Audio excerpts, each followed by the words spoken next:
Today we're going to talk about processors, sometimes referred to as microprocessors or CPUs. But before we start focusing on processors and the rest of the components in the PC, I want to define a few terms that are going to come up repeatedly in our discussion of computers. First, in our discussion of speed, such as processor speed, we use the measurement of hertz. A single hertz is simply a unit of alternating current. 1 megahertz is equal to 1 million hertz. So a gigahertz is 1,000 megahertz or 1 billion hertz. Another thing we need to define is amount of data. You probably know that the smallest unit of measurement for data is a bit.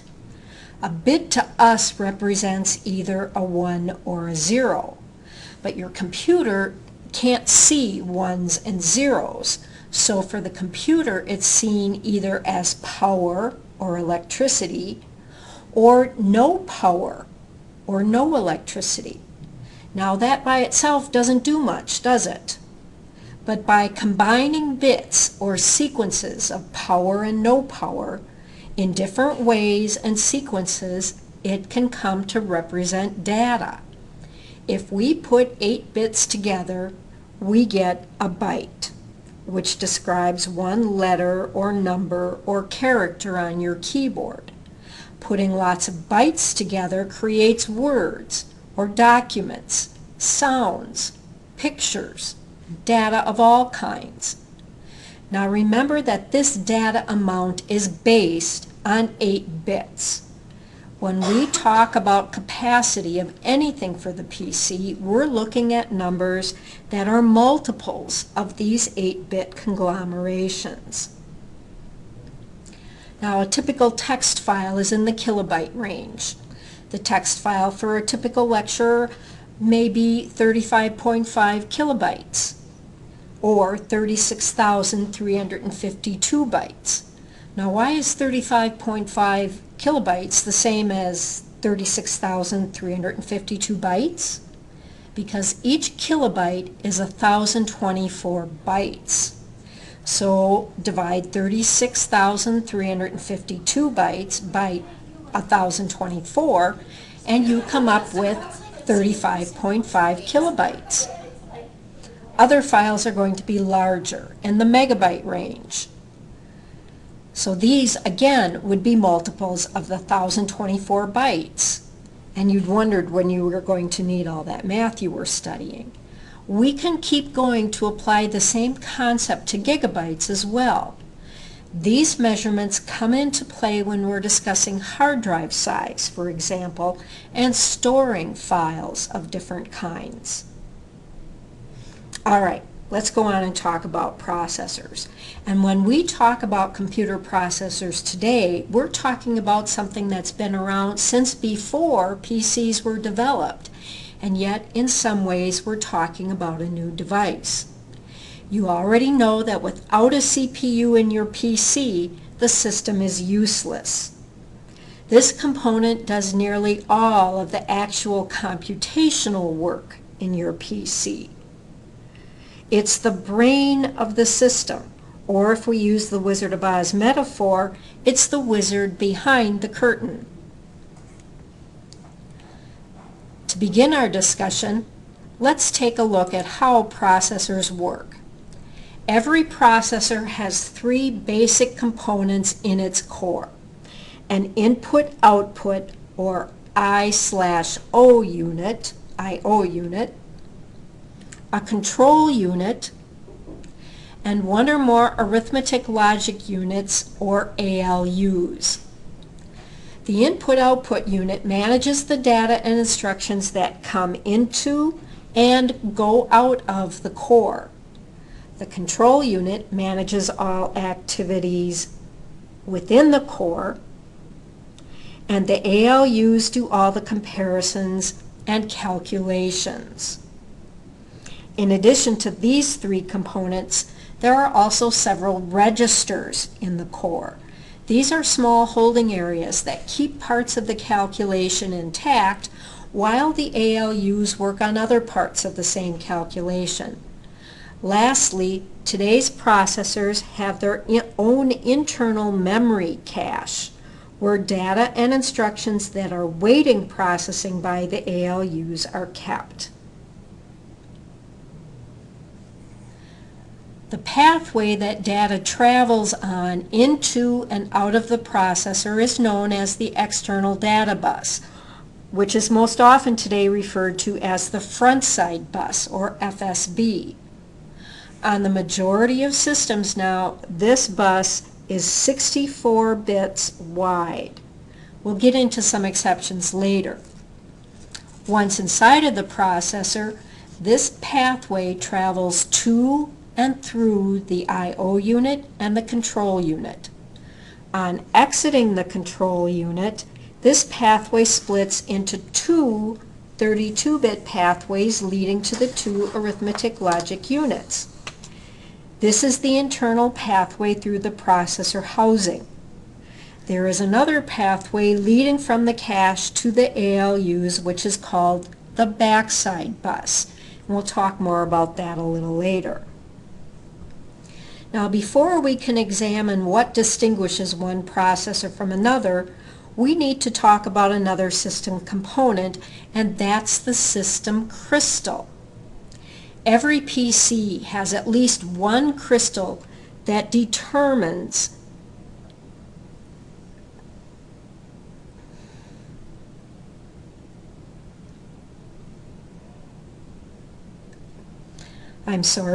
Every PC has at least one crystal that determines the speed that everything in the computer operates at. It's a quartz oscillator, similar to those found in quartz watches. When there is power to the system, this quartz crystal fires a charge on a wire to the processor, and this sets the timing for system activity. This wire is called the clock wire, and when it is charged, it lets the processor know that there is data to be processed. A single charge on this wire is known as a clock cycle. Processors require at least 2 clock cycles to act on a command, and usually many more.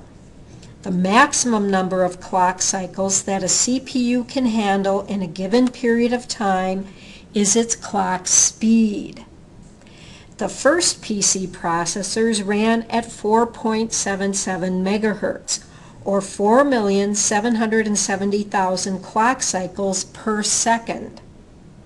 Today's processors are thousands of times faster and can reach speeds of over 3 gigahertz, or more than 3 billion cycles per second. So take a look at a clock with a second hand sometime. In the amount of time that it takes that hand to move from one second to the next, your PC may be processing over 2 billion cycles or activity points. This processor frequency, or processor speed as we more often refer to it, is the first characteristic that distinguishes one processor from another. Another thing that varies by computer system is the speed at which data arrives at the processor over the front-side bus. At one time, common front-side or system bus speeds were as fast as, or even faster than, the processor. This was in the early days of PCs. Today, this speed is at least 100 megahertz on much older systems, but almost always much faster, up to 2,000 megahertz on some motherboards today. And this range of speeds encompasses rates such as 133, 200, 400, 533, 800, 1066, 1333, 1600, or 2000 megahertz. Now notice there's kind of a tendency toward doubling those amounts.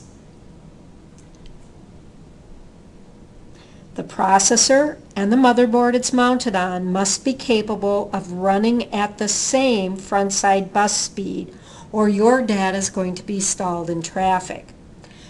Think of the front side bus as the freeway coming into a town. Let's say the freeway speed is slower than the speed inside the town. What happens if something is happening inside the town at a certain speed and yet things which are coming into the town cannot travel at a speed in order to keep up with it?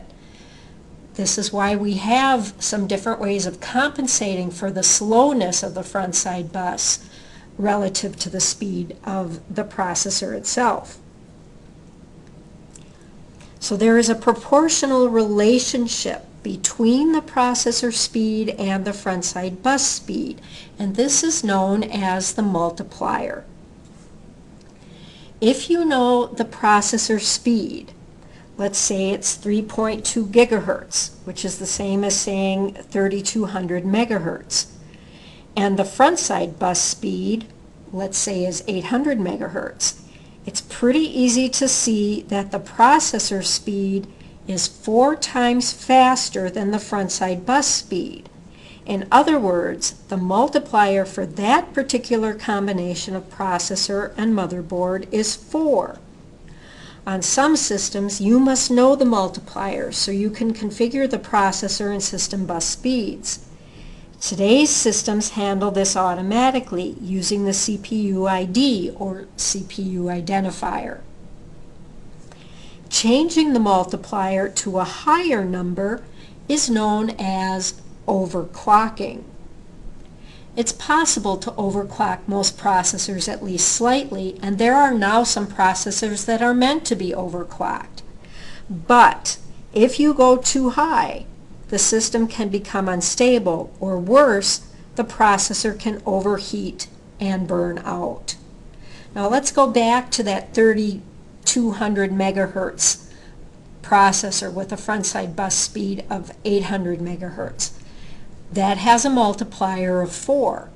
If we change that multiplier to 5, the processor would no longer be running at 3200 megahertz, but at 4000 megahertz or 4 gigahertz.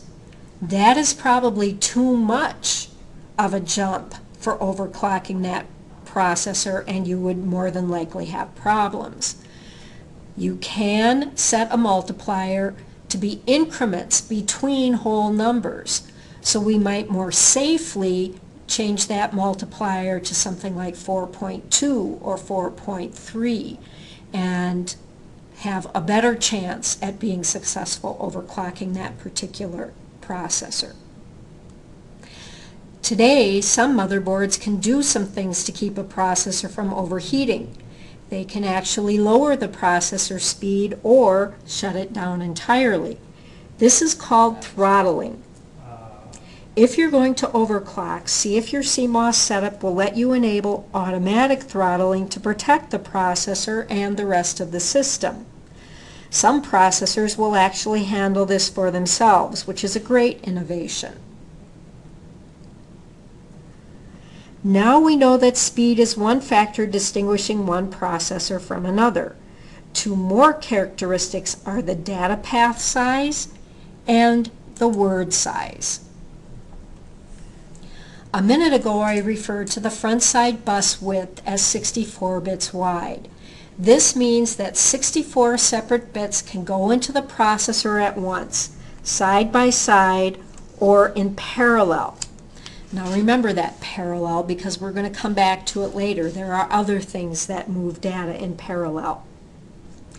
The width, or the number of lines in the front side bus, is the data path size.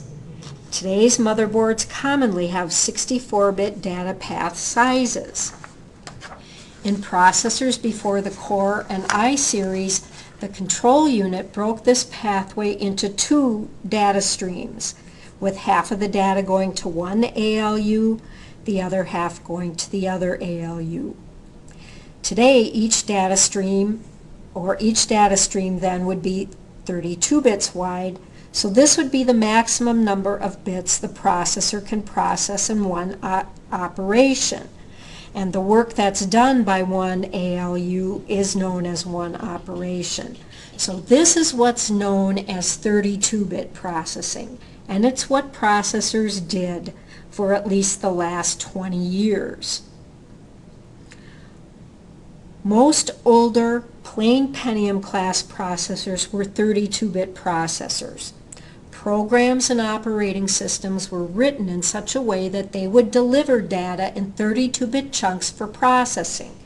That means their word size is 32 bits. Now that AMD and Intel are producing mainly 64-bit processors, having a 64-bit word size, means that operating systems and applications have been rewritten to deliver 64-bit words to the processor. Microsoft has 64-bit versions of all of its current operating systems, and some of them still come in 32 bits. Applications were a little slower to arrive. 32-bit operating systems and applications can run well on 64-bit processors, but to fully realize the advantages of 64-bit computing, all would be 64 bits. 64-bit operating systems and applications will not, however, run on 32-bit processors. Let's take a moment here and look at where this data is coming from that the processor is working with. It can be found in many places. The hard drive, an optical disc or a flash drive, coming in over a network, or the internet. But getting information to the processor from those various locations takes quite a bit of time, in computer time, so much of the processor's time would be spent waiting for that data and not working on it. The early computer designers knew this and came up with a place for speedier access where copies of programs or data would be stored until the processor sent for them, and where the results of work that the processor did could be stored as well. This place, of course, is memory. But not just any memory will do. It must store both programs and data. The processor must be able to both read from and write to this memory, and at any location in the memory at any time. And all this has to be done near or at the clock speed of the processor, so it has to be fast. This particular technology, of course, is random access memory, or RAM. RAM memory occurs in two forms, main memory and cache memory. Both main and cache memory are temporary or primary storage. The actual physical types for each are different technologies. Main memory is dynamic RAM or DRAM. Cache memory is static RAM or SRAM. The processor communicates with main memory over the address bus, which runs alongside the front side and all other buses in the system. There is a specialized chip known as the memory controller chip that coordinates the retrieval of information from RAM and its placement on the front side bus. We'll talk more about this chip in just a second. Right now we need to look at the other form of memory, cache memory. This technology can help increase processor production speed, and it's another way we can differentiate one processor from another. To cache something means to put it close by for fast retrieval later. Cache memory contains data or instructions recently used or information that will be used momentarily. Static RAM will hold its contents in place until it is overwritten by new data or until the power goes off. Because this information does not need refreshing or rewriting, access is almost as fast as being in the processor itself. Cache functions in step with or on the same clock cycles as your processor, and this is known as synchronous processing. So this cache is sometimes called synchronous SRAM. The reason that we use SRAM mainly for cache and not for all other memory in our system is that it's much more expensive than DRAM. Cache memory is found in several different places in the processor. Today, all processors have some in the core of the processor itself. This is called internal or level 1 cache. Data or instructions that are going to be used next are put into level 1 cache so that they are readily available to the processor. Some cache is also found next to the core, but still in the processor package. This is level 2 or L2 cache, and it's generally a larger amount and not quite as fast as the level 1 cache. The next batch of data or instructions is put here. Some manufacturers also include level 3 cache, a still larger and slower amount of SRAM. When cache first began to be used, back with the 486 generation of processors, it was located outside the processor entirely on the motherboard. This continued until a Pentium Pro processor, which was the first to put the cache in the processor package. Now let's take a step back here for a minute and think about cache. One way that we can explain this is to use an analogy. Let's say you're going to be watching a big game on TV. Typically, you're going to get all settled in with your drinks and your snacks and everything that you want so that you can watch the game with as little disruption as possible. And typically, as the game is progressing, you are going to have your hand full of whatever snack you're eating, because that is the fastest way to get it to your mouth. So you can think of your hand as your level 1 cache. Now, when your hand is empty, where do you go for the next mouthful of snacks? Maybe you've got a bowl in your lap that's got more snacks in it. So you take your hand, you go to the bowl, you scoop up another handful, and you're good to go. So the bowl is your level 2 cache. Now, what if the bowl becomes empty? Well, you might have brought some extra and put it on the coffee table in front of you. You take some from the coffee table, you refill your bowl, and you can continue.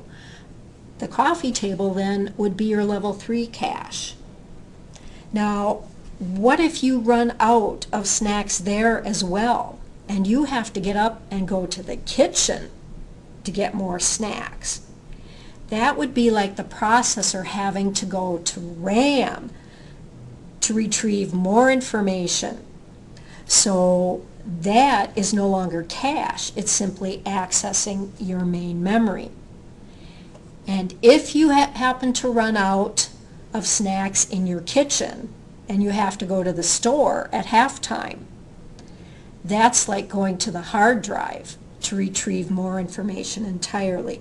So you can see that the closer that information is to the processor, the faster and the more uninterrupted that processor can perform. Okay.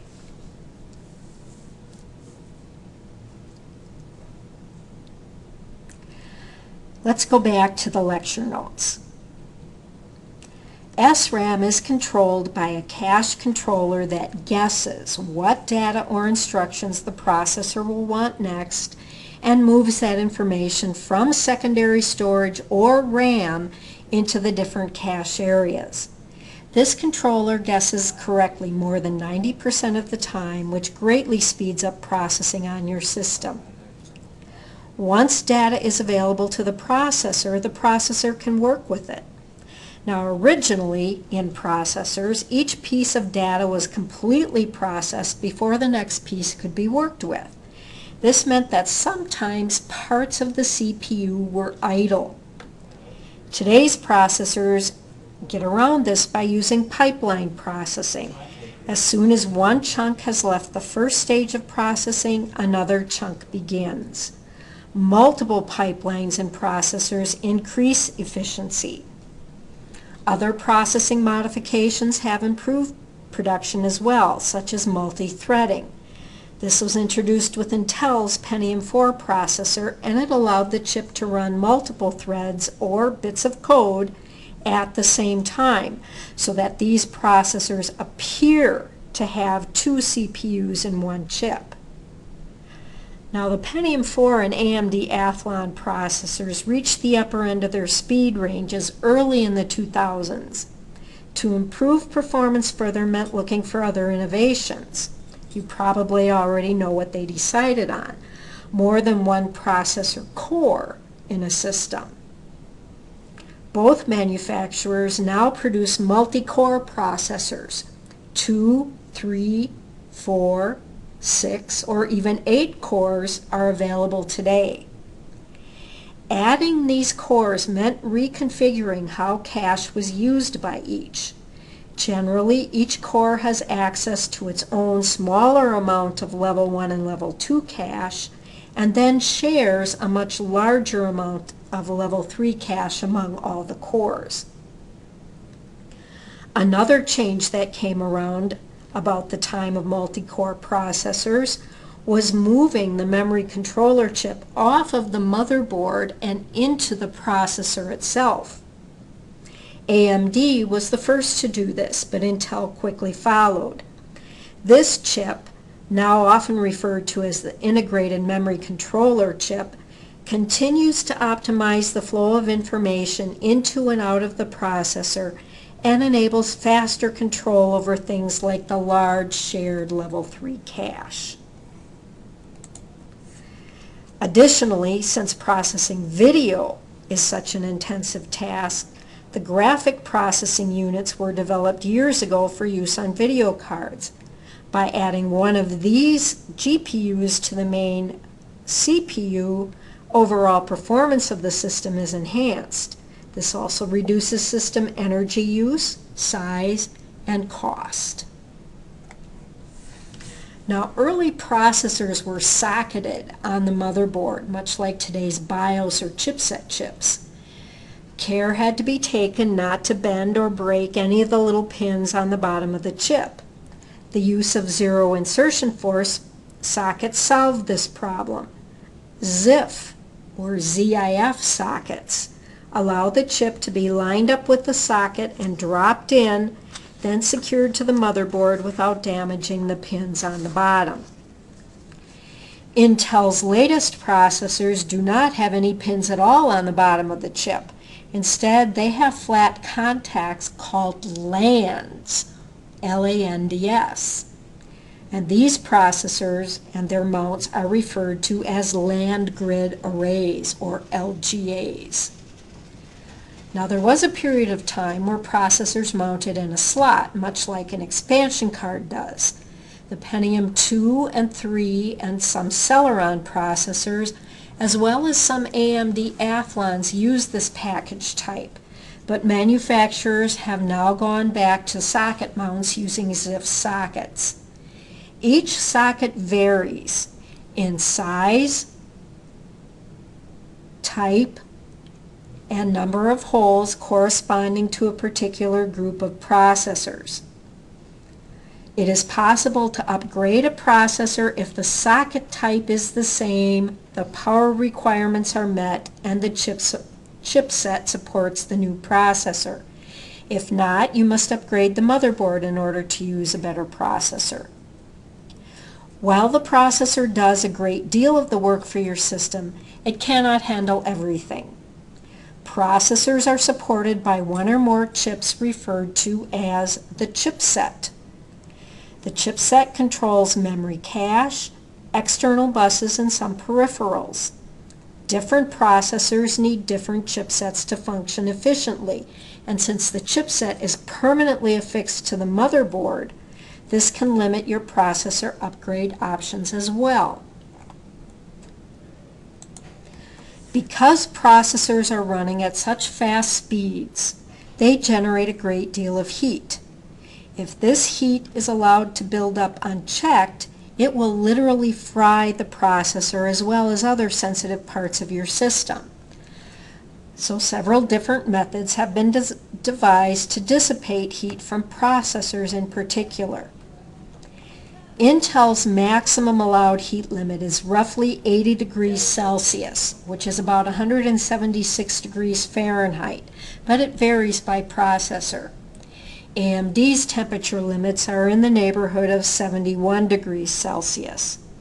To keep processors well under this limit, manufacturers rely on devices such as heat sinks and cooling fans. A heat sink generally mounts directly on top of a processor. It has fingers or fins that increase the surface area of the device. The larger the surface area, the faster the heat can be moved away from the processor. These are now used in conjunction with cooling fans, which often mount on top of the heat sink or in some cases actually within the heat sink. Additionally, heat sinks and cooling fans may be found on chips other than your main processor. They may show up on your video card, on the chipset chips on your motherboard, or in other places where heat is generated. Some manufacturers and users are going beyond these cooling devices using refrigeration, water coolers, or other technologies to keep things cool. In addition to using these technologies, it's essential to do a few other things to prevent systems from overheating. Don't operate them near heat vents or in direct sunlight for extended periods of time. In the case of laptops, don't use them on beds or softly upholstered furniture that will block the exhaust fans. Keep the system clean of dust, smoke particles, and pet hair. These actually act like insulating blankets and prevent cool air from reaching your components.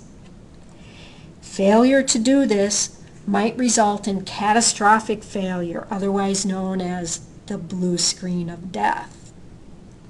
These can be caused by a processor or motherboard that overheats and shorts out. They may generate smoke and a distinctive burning odor. Take a look at the processor history document available in Blackboard for the general progression of processors for PCs over time. And for more up-to-date information, look at Wikipedia for both Intel and AMD processors. Very good history information there. That concludes today's discussion of processors.